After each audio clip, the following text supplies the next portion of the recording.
Dans les années 60, un professeur de l'université de Stanford a entrepris une expérience modeste visant à tester la volonté d'enfants de 4 ans.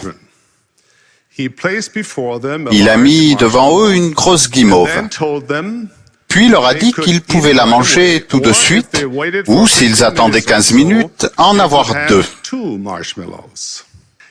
Puis il a laissé les enfants tout seuls, et de derrière un miroir sans teint, il a regardé ce qui se passait. Certains des enfants ont mangé tout de suite la guimauve. D'autres n'ont pu attendre que quelques minutes avant de succomber à la tentation.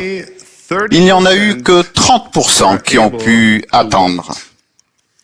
Ce qui avait commencé comme une simple expérience sur des enfants et des guimauves est devenu une étude fondatrice suggérant que la capacité d'attendre, d'être patient, était un trait de caractère crucial qui pouvait annoncer une réussite ultérieure dans la vie.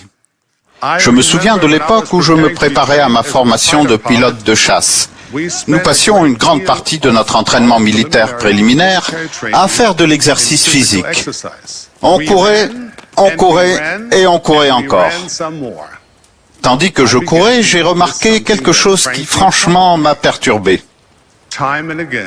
J'étais continuellement dépassé par des hommes qui fumaient, buvaient et faisaient toutes sortes de choses contraires à l'Évangile, en particulier à la parole de sagesse. Je me souviens m'être dit, « Et là, ne suis-je pas censé pouvoir courir sans me fatiguer ?»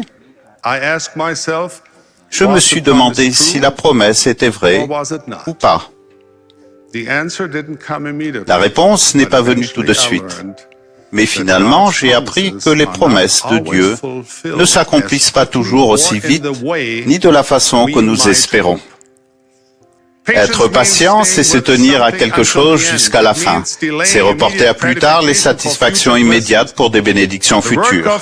L'exercice de la patience se résume à ceci. Observer les commandements. Avoir confiance en Dieu, notre Père Céleste. Le servir avec humilité et un amour semblable à celui du Christ. Faire preuve de foi et d'espérance au Sauveur. Et ne jamais abandonner.